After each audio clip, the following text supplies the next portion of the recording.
Subscribe कीजिए Gurukul hub channel को और बेल आइकन को दबाइए देखने के लिए लेटेस्ट एजुकेशनल वीडियो सबसे पहले।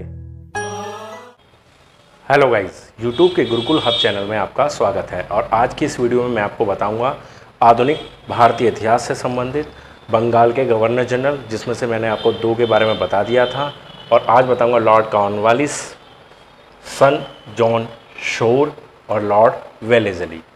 ठीक, प्राचीन भारतीय इतिहास और मध्यकालीन भारतीय इतिहास से संबंधित सभी वीडियोस आपको इंडियन हिस्ट्री की प्लेलिस्ट में मिल जाएंगी और साथ ही आधुनिक भारत से संबंधित दो वीडियो भी आपको उसी इंडियन हिस्ट्री की प्लेलिस्ट में मिल जाएगी। ठीक है, और जो सभी वीडियो आपके आने वाले एग्ज़ाम एसएससी के एग्ज़ाम के लिए और यूपीपीसीएस के एग्ज़ाम के लिए बहुत ही ज़्यादा बेनिफिशियल हैं, तो आप उन्हें वीडियो को वॉच कर सकते हैं। ठीक, तो आज हम स्टार्ट करते हैं लॉर्ड कॉर्नवालिस। लॉर्ड कॉर्नवालिस का जो शासन रहा था वो रहा था 1786 से 1793 ईस्वी तक, 1786 से 1793 ईस्वी तक। और लॉर्ड कॉर्नवालिस के समय में ही तृतीय मैसूर युद्ध हुआ, जो चला था 1789 से 1792 ईस्वी 92। तृतीय मैसूर युद्ध जो हुआ था लॉर्ड कॉर्नवालिस के समय में, और वो श्रीरंगपट्टनम की संधि के साथ समाप्त हुआ था। ठीक, श्रीरंगपट्टनम की संधि के साथ ही यह युद्ध समाप्त हुआ था, जिसमें जो लॉर्ड कॉर्नवालिस थे उनके नेतृत्व में अंग्रेज़ों और मैसूर साम्राज्य जो टीपू सुल्तान के हाथ में था उनके बीच में युद्ध हुआ, और श्रीरंगपट्टनम की संधि जो 1792 में हुई थी उसके साथ ये युद्ध समाप्त हुआ। आगे चलते हैं। 1793 ईस्वी में स्थायी बंदोबस्त की व्यवस्था लागू की। मोस्ट इंपोर्टेंट पॉइंट हो जाता है कि स्थायी बंदोबस्त किसके समय में लागू हुआ। तो 1793 ईस्वी में स्थायी बंदोबस्त को लागू करने का श्रेय जाता है लॉर्ड कॉर्नवालिस। क्या था ये, इसको समझते हैं। देखिए, जिसके तहत जमींदारों को अपने भू राजस्व का 10/11 भाग कंपनी को देना होता था तथा 1/11 भाग अपनी सेवाओं के लिए अपने पास रखना पड़ता था। मतलब जितनी भी जमींदारों के पास जितनी भी जमीन हुआ करती थी, ठीक है, उससे जो राजस्व मिलता था उसका 10/11 यानी कि 11 में से 10 हिस्सा कंपनी को देना होगा और उस 11 में से 1 हिस्सा अपने पास रखना होता था। ठीक, उसके बाद 1793 में कॉर्नवालिस कोड निर्माण कराया गया जो शक्तियों के प्रतिकरण सिद्धांत पर आधारित था। कॉर्नवालिस कोड को लागू करने का, निर्माण करने का श्रेय जो जाता है वो भी लॉर्ड कॉर्नवालिस को जाता है। भारत में नागरिक सेवा का जनक, नागरिक सेवा कह सकते हैं, सिविल सेवा, सिविल सेवा, तो नागरिक सेवा या सिविल सेवा का जनक माना जाता है, वो भी माना जाता है लॉर्ड कॉर्नवालिस को।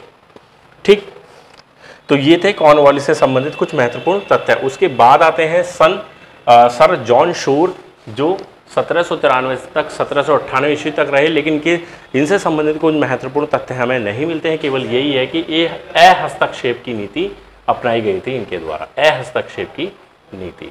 ठीक, उसके बाद आ जाते हैं लॉर्ड वेलेज़ली। लॉर्ड वेलेज़ली 1798 से 1805 ईस्वी, लॉर्ड वेलेज़ली 1798 से 1805 ईस्वी। इनके समय में चतुर्थ मैसूर युद्ध हुआ 1799 ईस्वी में, चतुर्थ मैसूर युद्ध 1799 ईस्वी। टीपू सुल्तान को इसमें हार मिली तथा वह मारा गया था। चतुर्थ मैसूर युद्ध में टीपू सुल्तान हारा और उसके बाद वो मृत्यु को प्राप्ति भी हो गया। भारतीय राज्यों को अंग्रेजी राजनीतिक परिधि में लाने के लिए सहायक संधि प्रणाली प्रयोग की। तो लॉर्ड वेलेज़ली को सहायक संधि का, ये कह सकते हैं कि सहायक संधि को लाने का जो मेन श्रेय जाता है वो जाता है लॉर्ड वेलेज़ली को, क्योंकि उन्होंने ही सहायक संधि को शुरुआत की थी। नागरिक सेवा में भर्ती युवकों के लिए कलकत्ता में फोर्ट विलियम कॉलेज की स्थापना करने का श्रेय भी लॉर्ड वेलेज़ली को जाता है। जो सिविल सेवा परीक्षा हुआ करती थी, उस सिविल सेवा परीक्षा में जो युवक भर्ती हुआ करते थे उनके लिए कॉलेज में एक फोर्ट विलियम कॉलेज की स्थापना करने का श्रेय भी लॉर्ड वेलेज़ली को। स्वयं को बंगाल का शेर कहता था, तो उसने अपने आप को डिक्लेयर कर दिया था बंगाल का शेर। तो ये कुछ मेन पॉइंट हो गए हैं कॉर्नवालिस से संबंधित, सर जॉन शोर से संबंधित और लॉर्ड वेलेज़ली से संबंधित, जो आपके एग्जाम के लिए बेनिफिशियल रहेंगे। ठीक है, बंगाल के गवर्नर जनरल से रिलेटेड अभी एक वीडियो और आएगी, जिसमें बाकी के बचे हुए आपको गवर्नर जनरल हैं वो आपको पता चल जाएगा। उसके बाद बात करेंगे भारत के वायसराय से संबंधित। ठीक है गाइस, तो आज की वीडियो बस इतना ही था। अगर आपको आज की वीडियो अच्छी लगी हो तो प्लीज़ लाइक करें, शेयर करें, और अभी तक आपने हमारे चैनल को सब्सक्राइब नहीं किया है तो इसी वीडियो के नीचे रेड कलर का बटन है, उस रेड कलर के बटन पर क्लिक करके हमारे चैनल को सब्सक्राइब कर लें। धन्यवाद।